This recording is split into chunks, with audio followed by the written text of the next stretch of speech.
EPS 95 के बुजुर्गों के साथ आज मैं एक नई जानकारी शेयर कर रहा हूं। बहुत सारे लोगों ने मेरी वीडियोस में कमेंट किया कि हम बीजेपी को वोट नहीं देंगे और बिहार इलेक्शन में पेंशनर जो है वो बीजेपी को वोट नहीं देंगे। तो हम आज की वीडियो में ये जान लेते हैं कि अगर बिहार में कितने नंबर ऑफ पेंशनर हैं। ये जानकारी शायद ही आप में से किसी को होगी कि हम यहाँ पे स्टेट वाइज देख सकते हैं कि टोटल पेंशनर किस राज्य में कितने हैं। तो ये जो मैं देख रहा हूँ ये हमारे पास एक एनुअल रिपोर्ट होती है। एनुअल रिपोर्ट का मतलब होता है कि वर्ष भर में हमने कितना क्या काम किया उसके बारे में सारा लेखा जोखा होता है। इसमें पेंशनर के बारे में भी जानकारी होती है। तो आज की वीडियो में हम यही जानेंगे कि ये पेंशनर का क्या यहाँ पे ऐसा कोई रोल है जहाँ वो पेंशनर किसी भी गवर्नमेंट को हिला सके, किसी भी गवर्नमेंट को वोट ना करके उसको एक तरह से हरा सके। तो आपके सामने ये जो रिपोर्ट है ये पेंशनर के बारे में कंप्लीट जानकारी देने के लिए है। इस रिपोर्ट के अंदर में अगर हम बिहार की बात करें तो बिहार के अंदर 2,31,241 टोटल पेंशनर हैं। जबकि यहाँ पे 31 मार्च 2024 में जो टोटल पेंशनर थे वो लगभग 78 लाख पेंशनर थे। मतलब 78 लाख में से सिर्फ लगभग 2 लाख के करीब पेंशनर बिहार के अंदर है। बाकी सभी पेंशनर अलग अलग राज्यों के अंदर है। तो एक बहुत ही छोटा नंबर बिहार के अंदर है क्योंकि बिहार में ऑर्गेनाइज सेक्टर बिल्कुल ना के बराबर है और साथ में ही बहुत ही कम कंपनियां हैं जो वहाँ पे पीएफ के कंप्लाइंस को करती हैं। इसलिए आपको सबसे मतलब जनसंख्या के हिसाब से बहुत ज़्यादा जनसंख्या है वहाँ पे, लेकिन रोजगार के नाम पे वहाँ पे आप लोगों को ऑर्गेनाइज सेक्टर नहीं मिलता है। तो अगर यहाँ पे 2,31,000 लोग वोट अगर बीजेपी को नहीं भी करते हैं तो भी उससे 0% फर्क पड़ने वाला है, 0% इफेक्ट पड़ने वाला है। आप लोग जो जानकारी दीजिए, ध्यान दीजिए इस बात पे कि सबसे ज़्यादा पेंशनर के बारे में जो इफ़ेक्ट हो सकता है वो सिर्फ और सिर्फ एक दो राज्य ही हैं जहां पे आप लोगों की संख्या इतनी है कि आप लोगों को बीजेपी कोई इम्पोर्टेंस दे, बीजेपी कोई वैल्यू दे। जिसमें से सबसे प्रमुख राज्य जो है वो है महाराष्ट्र, जहां पे पेंशनर की संख्या 13 लाख है।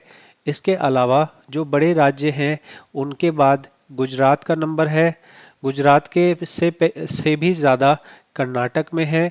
साउथ इंडिया के जो स्टेट्स हैं उनमें कहीं ज़्यादा पेंशनर का नंबर है क्योंकि वहाँ पे इंडस्ट्रीज़ भी हैं और वहाँ पे शिक्षा का स्तर भी है। इसलिए वहाँ पे जो है आप लोग अगर वहाँ इकट्ठा हो जाओ, वहाँ अगर आप डिसाइड कर लो कि हम पेंशनर जो है इकट्ठा होके ईपीएस 95 के पेंशनर सब इकट्ठा होके वोट नहीं देंगे या वोट अगेंस्ट में देंगे। आप ध्यान दीजिए कि जब आप नोटा को वोट देते हैं तो एक तरह से आप अपना वोट खराब करते हैं। अगर आपको किसी को हराना है तो आपको दूसरे को जिताना चाहिए, ना कि नोटा पे वोट करना चाहिए। तो अगर आप लोगों को ऐसा लगे कि भाई बीजेपी से हम खुश नहीं हैं तो आपको नोटा का बटन नहीं दबाना है।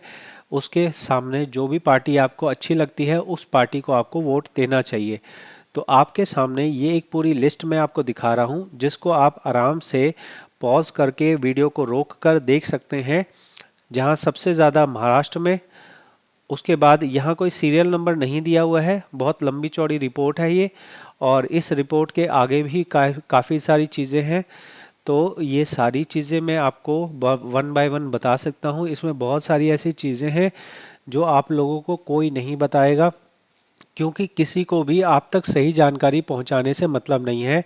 सिर्फ एक ही चीज़ से मतलब है, जो नेता हैं उनको नेतागिरी से मतलब है कि आप हमें जो है सपोर्ट किए जाओ, आप हमारे जय जयकार लगाए जाओ और हम आपको तारीख पे तारीख दिलवाते रहेंगे। जो यूट्यूबर है उनको सिर्फ एक चीज़ से मतलब है कि आप उनके फर्जी वीडियोस को देखते रहो। आज ये मीटिंग हो गई, आज वो मीटिंग हो गई। किसी को भी आपको सही जानकारी देने में कोई भी इंटरेस्ट नहीं है। अगर आप लोगों को मेरे से जानकारियाँ चाहिए, मैं आपको एक एक तथ्य, एक एक फैक्ट बता सकता हूँ ताकि आप एक इन्फॉर्म नागरिक बन सके, आपको सही जानकारी मिल सके। तो आप ज़रूर से मुझे कमेंट में बताएं, मैं आप लोगों के लिए बहुत सारी और इन्फॉर्मेशंस ला सकता हूँ जो आज तक आप लोगों को बिल्कुल भी पता नहीं है। तो ज़रूर कमेंट में बताएं। और ये वीडियो आपको कैसी लगी है? क्या अब भी आपको लगता है कि बिहार के इलेक्शन में आप कुछ कर सकते हैं? बिहार के इलेक्शन से कुछ भी नहीं होगा। वहाँ पे इलेक्शन से पहले जो वृद्धा पेंशन था वो सिर्फ 400 रुपये था। मतलब कई सालों से वहाँ पर बुजुर्गों को सिर्फ 400 रुपये पेंशन मिलती थी। अब उसको 400 रुपये से इलेक्शन से इमीडिएटली पहले 1000 रुपये किया गया है। तो आप समझ सकते हैं जहाँ पे जो सीनियर सिटीज़न है वो 400 रुपये लेके गुजारा करने को तैयार है, वहाँ उनके पास इतना जो है क्षमता नहीं है कि वो अपने पेंशन के जो ईपीएस पेंशन वाली है उसकी आवाज़ उठा सके। फिर भी अगर आप बिहार में सक्षम हैं, बिहार में से आप ये वीडियो देख रहे हैं, तो मेरा यही रिक्वेस्ट होगी कि आप नोटा में वोट ना दें। आपको दूसरी किसी भी पार्टी को वोट देना है तो दीजिए। नोटा में वोट देना अपना एक टाइम, अपना वोट वेस्ट है और एक तरह से आप दूसरी पार्टी को मदद कर रहे हो। नोटा के वोट को कहीं गिना नहीं जाता है, जबकि आप अगेंस्ट में दोगे तो उससे कुछ फ़ायदा भी हो सकता है। तो ज़रूर बताएं कमेंट में। मैं आप लोगों के कमेंट पढ़ता हूँ। 99% लोग जो है मेरी बातों को समझ रहे हैं। मैं आपको वापस से रिपीट करूँगा, मेरी किसी व्यक्ति विशेष या संस्था विशेष से कोई दुश्मनी नहीं है। मैं बस आप लोगों को जो सच है वो दिखाना चाहता हूँ। जो सच है वो आपको फैक्ट के तौर पे बताता हूँ। मैं आपको कागज़ दिखा के बात करता हूँ। अगर मैं चाहता तो वैसे भी बोल सकता था कि बिहार में कुछ नहीं होगा, लेकिन मैंने इस रिपोर्ट को निकाला, इस रिपोर्ट को पढ़ा और इसके हिसाब से मैंने आपको अपनी बात बताई है। अब आपका इस बारे में क्या सोचना है ज़रूर बताएं। बहुत बहुत धन्यवाद।